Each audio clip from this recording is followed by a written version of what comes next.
Hi, this is Ken LaValle of Enterprise Bank. Welcome to Enterprise Bank Presents Dollars and Cents, the Acton edition. This show is intended to help the public, help the people who live in the community, in Acton and other communities as well, to be aware of the frauds and the scams and the issues that people face on a daily basis when it comes to financial decisions. I'm joined by my co-host, Prima Nagathan, also a member of the Enterprise Bank security team.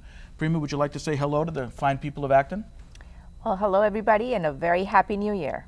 It's great to have you with us again. And also today we have two very special guests from the Acton Police Department. We have Lieutenant Jim Cogan, who runs a detective division here at the Acton Police Department, and Detective Chris Brown, who's one of the top detectives in the Acton Police Department and handles a lot of the financial investigations that take place in Acton. So, Lieutenant, why don't we begin by asking you, what is the Acton Police Department seeing in terms of financial crimes in the town?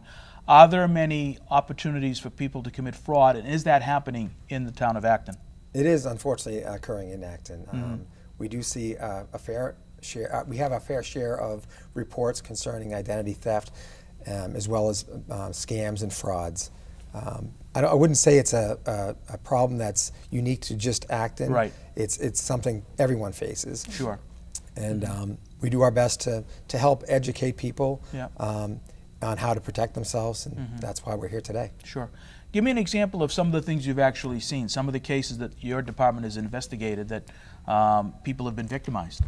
The IRS scam has been big this year, 2015. A lot of people had false tax returns filed on their behalf. Right. And they became aware of this once they submitted their own tax return and realized that their taxes had already been done. So a lot of these scams we're on the back end of, where we're getting these reports after someone has been victimized. We also get other scams with utility companies, people calling someone's home and saying it's appearing to be a utility company, with even going so far as to put the ID on the phone, or the caller ID will indicate it's coming from a power company. I see. So it appears to be legitimate. It appears very legitimate, right? And it helps these people, these scammers, to commit their acts, because people will look at their phone and think, this must be my power company. Right, right. And what is the caller from the alleged power company saying to the person who's answering the phone? They're asking them to make a payment, that they're behind and that they need to make an immediate payment. And a lot of times they'll ask that they go to a store, the CVS or Walgreens or other places that sell a specific type of card, oftentimes a green dot card, right, and ask them to put the money on that card and then produce the number to the person on the phone. Really? So this is basically giving cash to that person, because once they read that number, that money is gone. It's taken off that card, and that person on the other end could be in another country, and it's very difficult at that point to see any return to the victim. Right. So it really is, the police department is in a very difficult situation in terms of trying to investigate a crime like this, because oftentimes the suspects are not even here in the United States. Correct. And they're overseas, and how is the Acton Police Department going to follow up on an issue like that? It's very, very difficult to do. Yes, it is. Prima? And I think one of the things people should be aware is, if it's the electric company calling you, and if you are truly behind on your payments, they're probably not going to ask you to send money through a source such as Green Dot or wire transfer through Western Union. They're probably just going to send you a delayed pay, or the collection agencies would contact you. So I think people should not be worried right away and say, oh my gosh, yes, I am behind on my payment, let me send this money out right away. Or if it's the IRS calling you, and if you haven't paid your taxes for some reason, that's not typically how IRS would handle, by saying, oh, we're going to arrest you and we're going to, they don't intimidate. I think they have a standard process. Don't you agree with that? None of that's done over the phone. Yeah. And majority of times, no federal agency is going to ask you to, through a Western Union or through a Green Dot card, is going to ask for payment. Yep. Same goes for another typical thing like the bails that they have, calling that their son or their grandson are in accidents and we need immediate bail. You don't get, it's not done through Green Dot cards and through Western Union, through sending money. It's just not done that way. Right. So I guess the point is, why do you think it's important that everybody know who they're actually dealing with when it comes to someone asking them for their money or financial information? Because there's so many people out there on the other side that are working to get their money, to take their money. These people, that's their profession. Right. They spend their days and nights just trying to figure out a way in which they can get into the pockets of these victims. Right. And they just continue. They don't give up. They continue to make these calls. If they're not successful with one person, they move on to the next person. Right. It's a continuous effort. Yeah. And with the internet, there's such the ability to gather information on you, and they seem knowledgeable when they come in because they have a little bit of information on you. Right. You need to confirm. You need to make some phone calls and figure out who you're dealing with, what agency you're dealing with. Sure. So this morning, prior to coming onto the show, we just had a customer contact us. She's a 75-year-old customer, and she has become a victim to a fraud where it's been going on for a few months. She befriended somebody online, has known this person pretty much only through an online chat session. They've shared enough information, and at one point he convinced her to provide her account number where he would wire money into her account. And this was not necessarily coming from one person, it was coming from multiple people. And she would then withdraw the money based on the instructions that she was providing from a friend that she had started to trust very much. Yes. And she would withdraw the money from the wire that came into her account and then further on send it on to another party. Eventually she realized that this was not right, and that's when she contacted us, because all these multiple banks that were sending these wires in for their customers into our customer's account were now notifying and saying this is fraudulent. So there was multiple people involved, multiple layers to this just one scheme of fraudulent wire transfers. And unfortunately, that's a typical. Right. That's a typical thing. To just don't do other people's banking. Right. Do not do other people's banking. Sure. Yeah. Primo, it was interesting to look into this particular case. How did this victim become trustworthy of the individual who was making these inquiries? You know, it's very unfortunate. You know, she started to know this person, and they exchanged some communication back and forth, and I think it did transpire into a little bit more of a dating type relationship where he gained her trust by sending her flowers, by sending her teddy bears, and by sending the pictures of, you know, where he lives, you know, this lavish lifestyle that he has. And unfortunately, I wouldn't even think twice to say maybe that the name that he's providing might be incorrect. The information and the pictures that he's providing of himself that he claims to be a wealthy person is probably incorrect.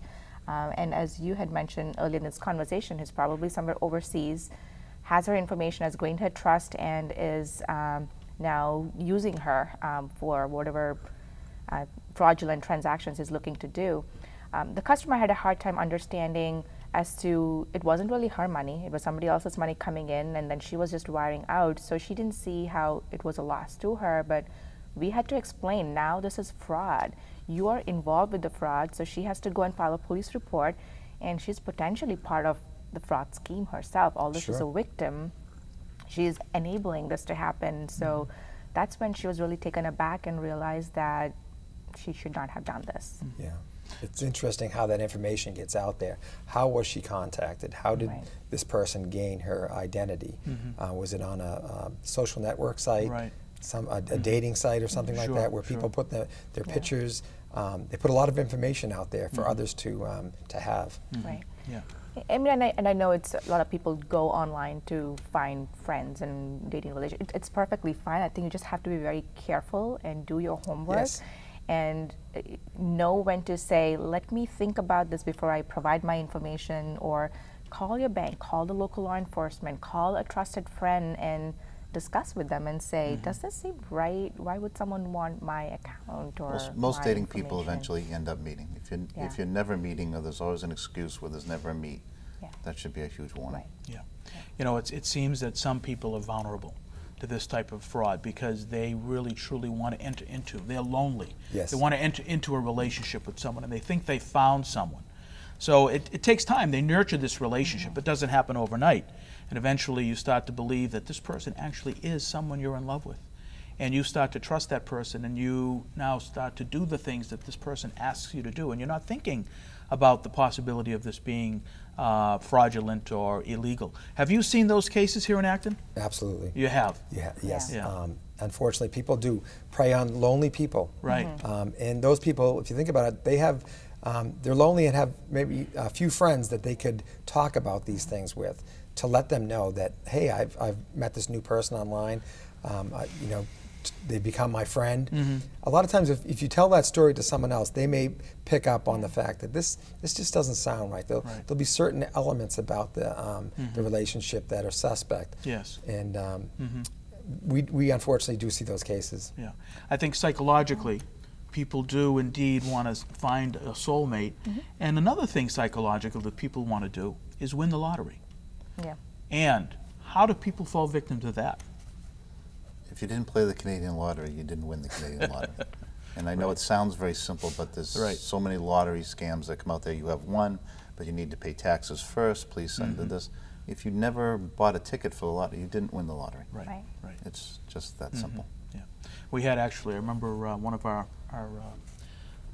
branch managers was at work, and a gentleman came into the branch, and he was in tears of joy, and he had the letter that he had won the international lottery, had won over $1 million, and he was explaining to the branch manager how happy he was because his life had been so troubled and so difficult, and he never had any money, and finally now he's won all this money, and how grateful he is, and all he has to do is send this fee to the international lottery for him to collect his $1 million. And you know, when our branch manager had to explain to this poor gentleman that this was all fraudulent. None of this was true. And that just goes to the point that it's so important to confirm and go to someone like your financial advisor, your bank, or law enforcement to make sure that what you're seeing is legitimate, and typically it is not. And why do you think the fraudsters are convincing unsuspecting citizens to wire money or use green dot cards? What do you think is the purpose of using that mode of getting the funds, Ken? Well, I think that basically this is an easy way to get the money to the suspect or to the criminal in this particular case, right? I mean, and I think that once the money's sent, it's gone. That's exactly they're not getting it back.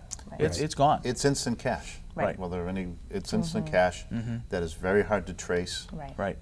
It's just like sending cash in the mail. You can't chase it, especially when it is usually involves going either out of state or most of the time out of the country. Right. It's gone, and it's very difficult to trace. Yeah. Another, based on internet fraud, we at the bank, we see a lot of the online job offers or like mystery shopping offers. Are you seeing that necessarily in this community? We have had in the past. Yeah. A lot of the stuff on the internet, the sales, the rentals, autos, buying autos online. Craigslist. Yeah. Just a lot of that where they're never seeing the product or they're never really asking for the product. They're demanding security deposits or first month's rents or half the cost for the auto that they never see, and then nothing ever gets shipped. Yeah. And then on that same token, a lot of those sites also deal with checks. We have such a problem with fraudulent checks. Right. If they're ever sending you too much money than the price, that's a real red flag. Right. That point is a very good point to make, and I think what we'll do is we'll take a quick break. When we come back, we'll follow up on that conversation about when you get a check that's more than what you asked for. What happens then? We'll be back in a minute. Thank you. So, I just moved in with this family, and it's embarrassing. The little one, he likes to go outside and crawl around in the giant litter box. I don't know what he's doing. I mean, I was born and I knew how to use the litter box. Look at that. That's disgusting. Oh, poop already. You're making me nervous. Oh, okay, I can't look at this anymore. I really hope he grows out of this, for his sake. Hi, this is Ken LaValle. Welcome back to Enterprise Bank Presents Dollars and Cents, the Acton edition. When we just took our break, Detective Brown and I were talking about this Craigslist scam when people actually are purchasing something and they get a check in the mail that's actually more than what they requested. Could you explain how that works? You'll usually, the price may be $200 for whatever item you were purchasing. You'll get a check for $1,000. You'll get usually an email or an excuse. I'm sorry, if there was a mistake in cutting the check. Can you wire the excess back to me? But you know what? They always, to kind of grab you a little, they say keep $100 for yourself for the troubles. Right. They deposit the check. They send money, usually Western Union or the Green Dot again, and then we'll keep the money for themselves. And then 3 days later, 5 days later, however, the bank calls back and the check was either non-existent or there's insufficient funds. I understand. On the financial institution side, oftentimes we'll have a customer that will come in and deposit that check that they may have received as a result of a Craigslist listing that they have posted. And the customer will come in the following day based on the instruction from the person saying that, too much money, send it back to me. They will withdraw the funds. One of the things the customers don't typically realize is just because the funds are in your account from that check doesn't mean the check has cleared. So if it bounces back or was returned by the other bank in 2 days or 3 days or even up to a week, it can take up to a week for a check to clear. The customer will ultimately be responsible for that loss on that check. And that is usually a misconception. Customers usually say, well, the funds was in my account, so I thought the check was good the following day or a couple days later. So they have to be very, very careful and understand that if a check bounces, unfortunately, they will be responsible for those funds. Yeah. We've talked a lot about all of these frauds that are taking place and what we're seeing in Acton and other communities. What are we seeing in terms of ATM devices, Prima? So one of the very new trends, it's really not very new, but I think it's really increasing, is the ATM skimming. What ATM skimming is I think there's been a very active group of people that are responsible for this type of fraudulent activity. They go out to ATM locations, whether it's at a bank, whether it's at the convenience store, or whether it's a standalone ATM machine at the mall, and installing devices which are called the skimmers. And these devices typically will go on a card reader where the customer or the person would enter their debit card into the ATM machine. And there's typically a pinhole camera. It's concealed very close around to the ATM machine. So the skimming device will capture the card data, and the pinhole camera will capture the PIN information as the person is entering their PIN number on the ATM machine to make a withdrawal or a deposit. It takes a few minutes. They leave the skimmer on for a few minutes, typically on a Friday night or when there's going to be high traffic of usage on the ATM.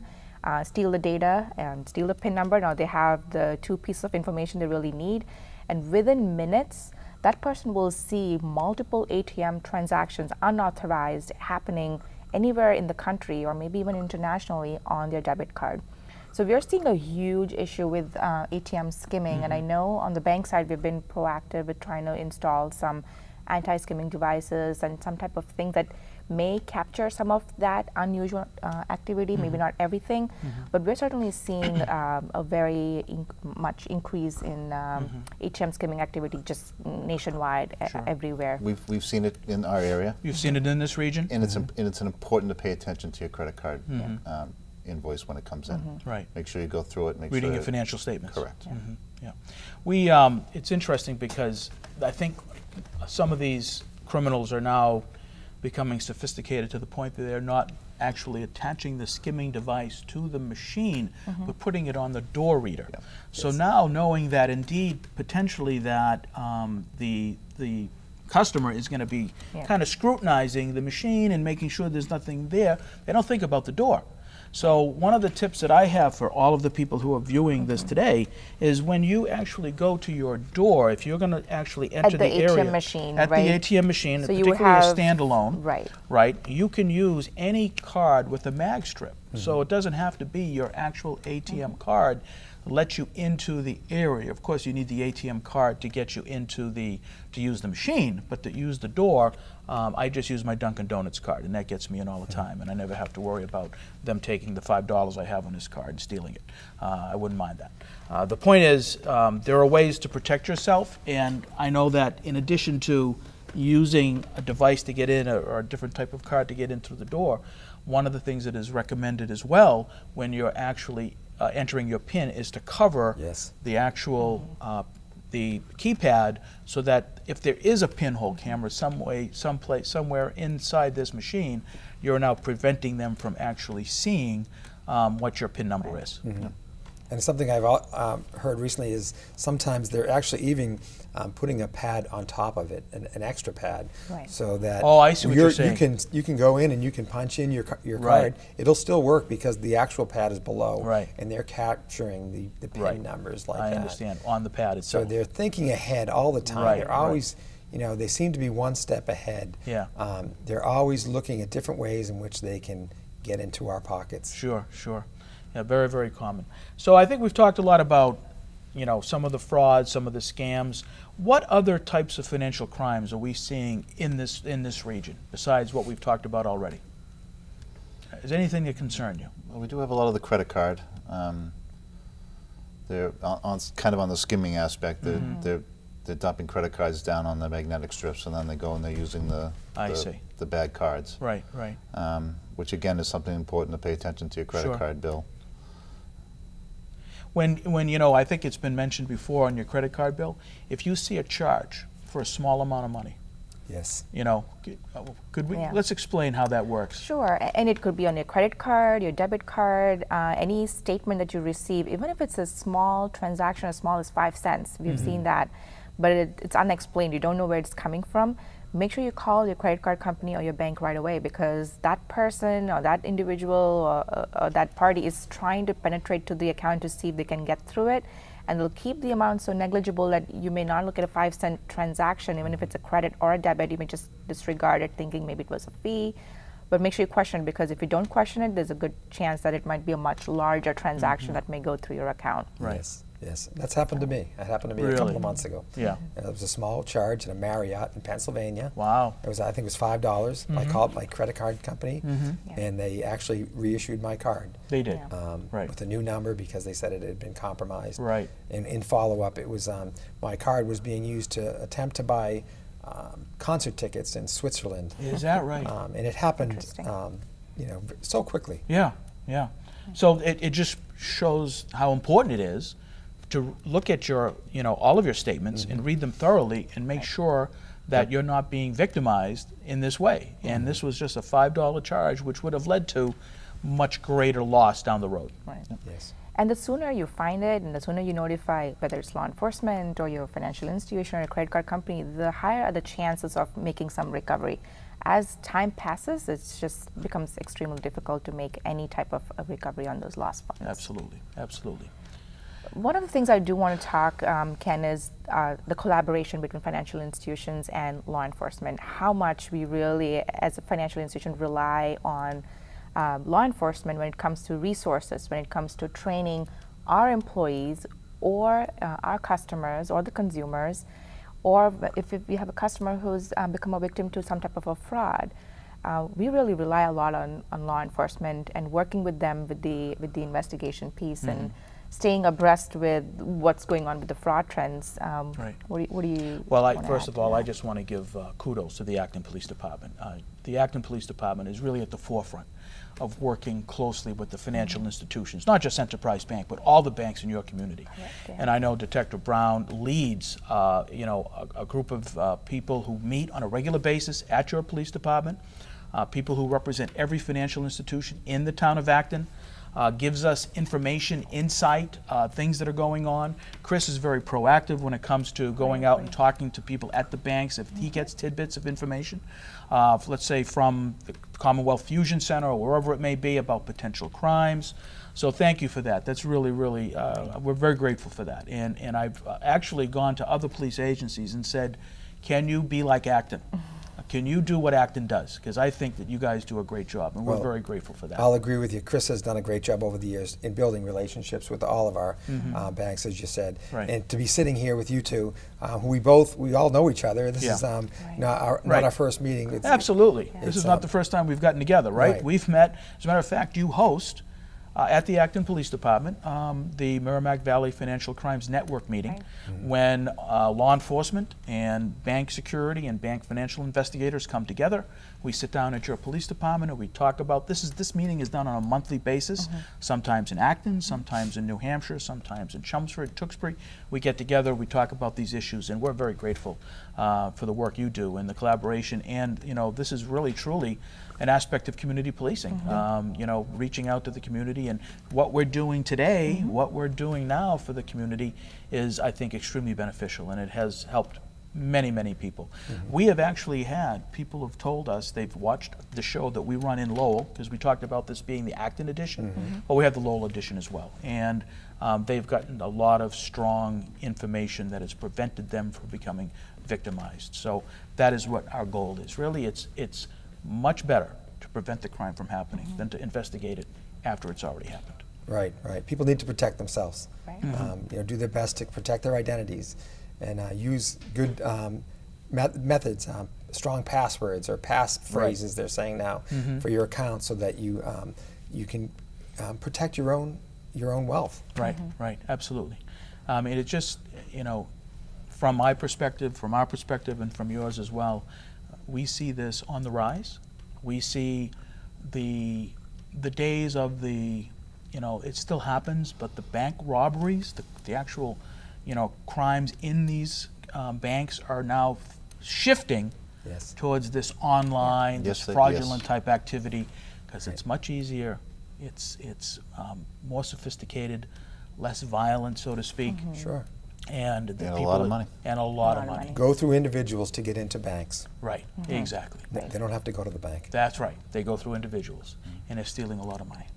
I think our viewers should really take this to heart and really remember that if someone's trying to gain your trust by really being extremely friendly or by using intimidation, you're going to get arrested. There's a sense of urgency that you need to do it now, otherwise there's going to be a lot of damage done. And asking for your personal information, whether it's your social security number, whether it's your bank account number, whether it's your passwords and PINs to online banking. Just take a moment. I know it sounds like it needs to be done right away. Take a moment, stop, think, slow down. Sure. Most legitimate agencies are not so demanding, and so slow down and make some confirmation of who you're talking to and where things are going. Right. And just a quick call to the Acton Police Department and just saying, without giving too much details, just enough information about what they're dealing with. I'm 100% sure you will be able to at least guide them as to what they should do or do not do. There should be no hesitation. We're always there to help. Absolutely. And if we can do that. And we are as well. So if anybody who's viewing this show today has any questions for us, we can be reached at in my office. My office number is 978-656-5719, and Prima's office is 978-656-5662. So if you ever have a question or you're concerned about something, and you don't have to be a customer of Enterprise Bank. We're more than happy to assist anybody, give you the information you need, and we're very grateful to the both of you for coming on the show today, to the chief, the deputy chief, for allowing this to happen.